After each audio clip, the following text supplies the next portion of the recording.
EGM Network. This is Martha Matters. From real estate, healthcare, current events, taxes, or just about any topic, we're talking about it. Call us with any questions on just about any subject. Now, here she is, Martha! Well, hi there and welcome. Hey, tis the season for all of us to be jolly, and I'm going to discuss with you this morning some of the ways that you can plan ahead and still enjoy your Christmas. What I don't recommend, of course, is spending every last nickel, even if there are a lot of discounted things. You've got to really pick and choose what's important, what's a little superfluous, but also, I'm not saying you shouldn't buy a friend of yours some cookies or something when you don't know what else to get for them. That's not an issue, but you know what you can spend, what you cannot spend, and you can be creative with a lot of things too. I'll tell you one thing that I did. I went to Michael's and bought some special clear type glue that is very adhesive. Elmer's and glues like that don't hold it. Because what I did is I glued together some seashells in order to look like an angel. And I was able to plaster on back of it one of those very, very thin gold strings, and that you can buy also at Michael's to be able to hang them on the Christmas tree as an ornament. You can do creative things like that, and people will cherish them, not just Christmas time, but they'll keep it for next Christmas or keep it hung on the edge of their mirror or something like that, thinking of you during the year. There are a lot of things you can do along that line without spending a lot. The only bad part about it is you have to wait a day or two for this glue to completely dry. You can't put it together and then 10 minutes later show up at your friend's house and give it as a present. You've got to really plan ahead a little bit, or do it now and not even make a few of them and not even decide who you're giving them to. That's one option. For people do appreciate homemade things when they know that you're really thinking of them. It goes a long way. Also, for yourself and your future, believe it or not, in the stock market, I'm not looking for a huge run up at this point. It will be on the plus side, will go up a little more, but you really need to plan for next year. And when the stock market comes, I'm telling you right now, there are 2 or 3 that are not bad, and they're part of almost everyone's portfolio. And I'm not saying to sell them at all, leave them alone. But both Home Depot isn't going there fast, but it's not going down either. And same with Microsoft. They are both very expensive stocks in the neighborhood of $500 a share plus. Whatever you have in them, leave them alone, because next year will be a good year for them. But don't be looking for steady eddies or slowly increasing stocks. It's those two do not have that kind of forecast. The other forecast, I never bought it in the first place, but a lot of people have what they call Salesforce. That one I would sell and totally get out of. What's happened from August till now is they haven't gone up at all, and every time the market goes down a little bit, they go down a little bit, and they stay down. So that's not the stock to hang on to. I do recommend, even there are other big stocks that aren't as expensive. They're in the 200, maybe low 300 range at the most. Ones like Apple, they're going to do very well even after the Christmas rush. Why? With their new watch that came out that will do your blood pressure at any moment and at any time, just push the button and it will give it to you on your screen, and you can forward it to your doctor or your parents or grandparents, whoever needs to know that you have high or low blood pressure at that moment. Well, watches like that are going to become so abundant, and they're going to be selling right and left. And one thing about Apple watches, most people have them when they first came out, and now we're talking like 6 years old, and they're tired of them, maybe getting rusty on the edges and whatnot. So long after Christmas, Apple is going to have quite a few sales continuing in their new watches. Also, they're doing very well on plowing ahead with new concepts in AI. So that's a steady eddy that goes up almost every week. Not a lot, but it keeps going up. And if all my stocks were like that, I would be tickled pink. But that one is like that. There are some stocks like like Amazon, in one day will go up 6 or 7 points, and you're glad you have that stock. But the next day it will go back down 5 points, or maybe 6 of the 7 points. So they're on again, off again, like a sawtooth sword. If generally 5 months later, 4 to 5 months later, the stock is still a lot higher than what you bought it for, by all means keep it and put up with the ups and downs. You know that the general feeling is going to be up. So ones like that. And however you have your stocks invested, whether it's automated or whether it's talking to a live person, they will both give you history and on stocks like that on the computer, and you can figure out where to spend more. Like, I'll give you an example. IBM right now is doing very well. It's in the mid 200s, and with every up and down, it ends up being higher than it was before the last down.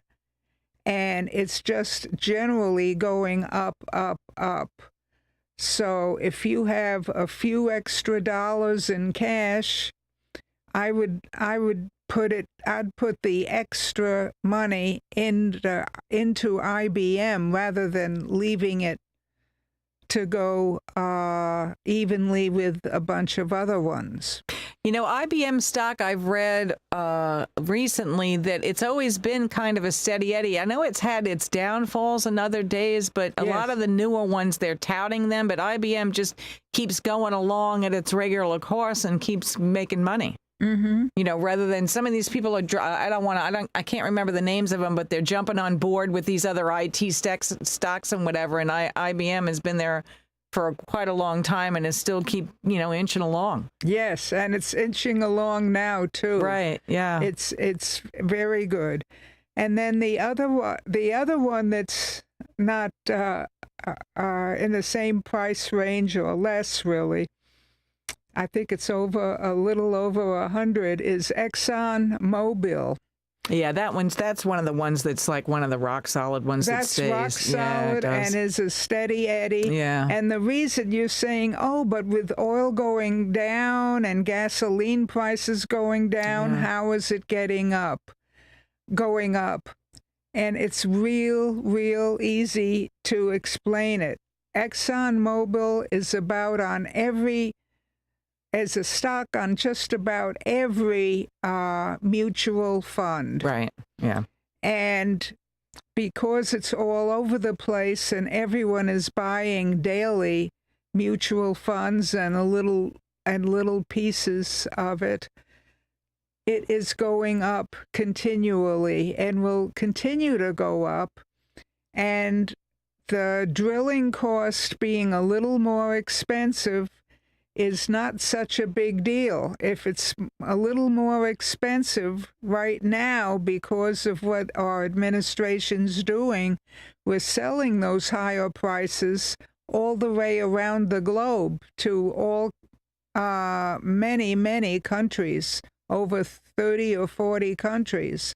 So at home, the fact that it's more expensive and our gas prices are going down is a plus. It means locally people are using their car less for extensive travel, and they're not selling as much gas in the United States, so the price is going down for ExxonMobil because Chevron and others that rely on Venezuela and other foreign countries for their gas have very questionable futures on whether that gas is going to be continuous or whether it's going to blow up and the country cave in or something, whatever country you're talking about. And gas in the United States is going down, but we're drilling like crazy because the rest of the world needs our gas. So therefore, ExxonMobil is going up as a stock. Think of it as the best of two worlds is what you have when you buy ExxonMobil. Yeah, I have a friend that had, and still does have like 45, 50 shares since, I don't know, the 50s. So good for them. Because ExxonMobil, because they never, when they split, it was a while ago, but they did pretty well with it. Yeah, and you keep the splits, and then the splits are going up. Right. So we should talk about that sometime, Martha, how the stock split and all that. Yeah. 'Cause some of it gets confusing. Yeah, some of it is confusing. Yeah. Very, very confusing. Also, there are stocks like that, and it's worth 5 or 10 minutes of research. Also, what's going up with the winters getting colder and colder and colder up north, guess what? Places like Las Vegas are getting all the vacationers all winter long. They have lower prices because of competition, but ones like Las Vegas Sands, like Wynn Resorts, they are steady eddies going up also. You know, that's a good point, too, Martha, because a lot of people now that I know, you're talking about what gifts to give at Christmas and into the new year and, you know, whenever you have time to get together. And I know the holiday parties are one of those functions where people get together. But a lot of the people I know now, they're planning a get-together rather than all these presents. So if you're going to spend like a couple of $1,000s on, say, the Apple Watch or whatever you're going to buy, get together with your friends in a resort for like a weekend or a long weekend, and that's the Christmas present, and spending time with the people and maybe going skiing or whatever the site is that you're near. That's an excellent point. Yeah, so many people are doing that now. That makes a very good Christmas present, as well as just plain planning winter getaways from all the ice and the accidents and the negative aspects of the cold weather. Yeah, but if you live in the warm weather too, though, and I know this because some people have done it in my family, they went to the snow for the weekend because they wanted to see the snow and they wanted to make snow angels and then you come back to Florida and it's 85 degrees and you're on the beach. But I mean, a weekend in the snow, building snowmen with your kids that have never seen snow and stuff like that is good too. Yeah, it is good. It is good. That's very good. So it depends on where you live is where you want to go for that weekend is what I'm saying. And you do spend the money, but hey, spending time with the people is really where it's at, I think. Yes. I don't need another pair of slippers or a coat or something like that. I'd rather spend time with the people. Yes. So things like that make it worthwhile, right. And the memories that you'll have the rest of your life. Right. Don't forget that. Right. And it's getting a pair of shoes they'll wear out in a year or so, depending how much you wear them. And you don't think of the person who gave them to you by looking at your shoes, but you do remember all the good experiences when you've gone for a long weekend with them. Yeah, that's just my point of view. No, but a lot of people are getting to it now where they just rather spend time because they're so busy ordinarily during the year that you don't get to see the people in length of time with enjoying it, if you will. Or you're not doing the dishes. I should tell you about something else that happened with my grandson. They know he doesn't need clothes and stuff or giving him an Amazon gift card or something like that. Mm-hmm. They all got together, 2 or 3 of his friends, and they bought him tickets for the Harlem Globetrotters. Right, there you go. And there you go. They bought enough tickets that they can go as well as him and his parents. And that's a fond memory, too, right. Almost like going to Vegas or something. Right, that's what we're talking about, yeah. And it puts a smile on his face Christmas Day for hours as soon as he got the tickets, and then he looks forward to it almost every day until the time comes for the tickets to be used. Right, that's what I was thinking. And so it's like a double win with it because you don't know on Christmas Day what the gift is going to be, and then you open it up, and now you got another 6 weeks or however far in advance the thing's going to happen, then you're looking forward to it. Yeah. Yeah. To me, that's a win-win. Right. And then when New Year's comes, or on TV, they have all these psychiatrists that want to give you medications, how to handle depression. You're not going to have depression or be sorry that the season is over, because you're looking forward to all these events. Right. Well, so that's life right there. You have positive things all the way through by picking items like that. Well, we've got to take a quick break, but we'll be back in just another minute. So stay with us.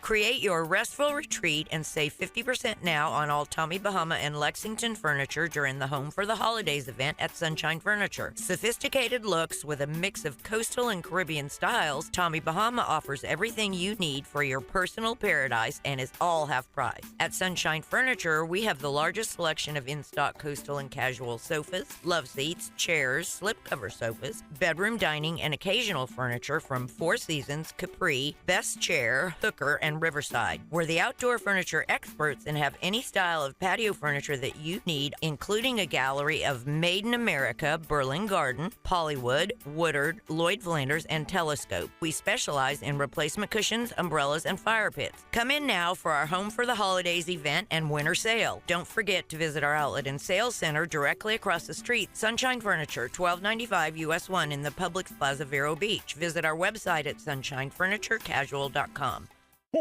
Mommy, Santa fell through the roof. Don't put off that home repair. Get to Sturgis Lumber. From weekend projects to commercial applications, Sturgis can help. 4645 US 1 Vero Beach. Sturgis Lumber. Vero Beach is out and alive. Music's playing, people are dancing, the dance floor's packed. It's the Sunset Saturday Concert. Fun and free for all on Ocean Drive. With live music by The Reckless Shots. Food, wine, and beer. Presented by GHO Homes, Vero Beach Chamber of Commerce, Sunshine Furniture, and Mulligan's Beach House. The Sunset Saturday Concert. Saturday, December 13th at 5 p.m. at Hummerston Park on Ocean Drive, Vero Beach. Now that's the life.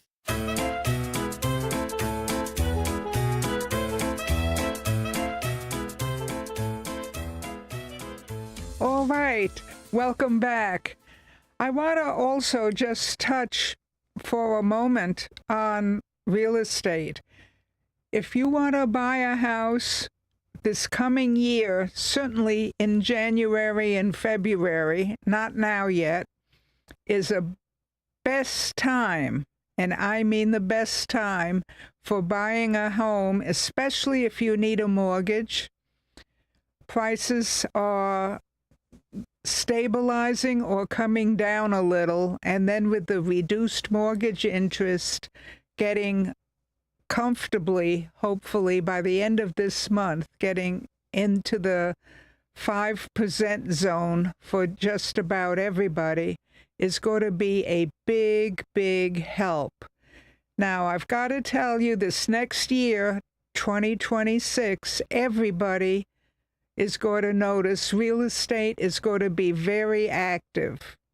Why? Because finally, for the first time since well before the pandemic, are people in a position to start buying or selling their home at a decent price and buying another home that suits them better.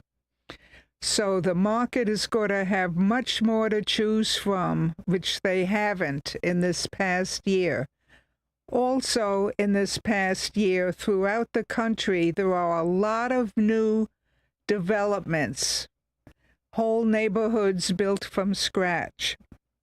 And all those homes are not going to be sold, and the prices have to come down, and you can have a real bargain, including like 1 year, 5 year, 10-year warranties on all equipment, roofs, and what have you.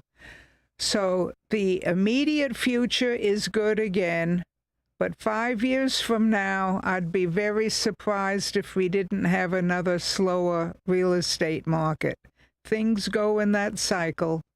So remember, that's very cyclical, even more than the stock market. So keep that in mind. Good and bad alike. Well, have a great week, folks, and be happy. Look for the bargains. Look for saving. Look for keeping your money. Look for just about everything. So That's a good point, Martha, when you're saying the last minute that we have of the show to keep your money. yes. So what are you going to do with it when you keep it, Martha? What are you going to do with it? I'm going to put most of mine is going into one stock that Vanguard will sell it. Like I have 10-digit amounts in JP Morgan Chase ETF, Exchange Traded Fund. It's giving 7.5% interest. That's better than CDs. And you can get monthly or quarterly amounts where the cash comes out, or you can reinvest it. And consider that less risky. Okay, say it one more time. We've got a couple of seconds left. What they're going to buy. JP Morgan Chase ETF, not their regular stock, their exchange traded fund. Okay, and that's through Vanguard. A shout out to them. Okay, shout out to them. And on that note, Martha, we're out.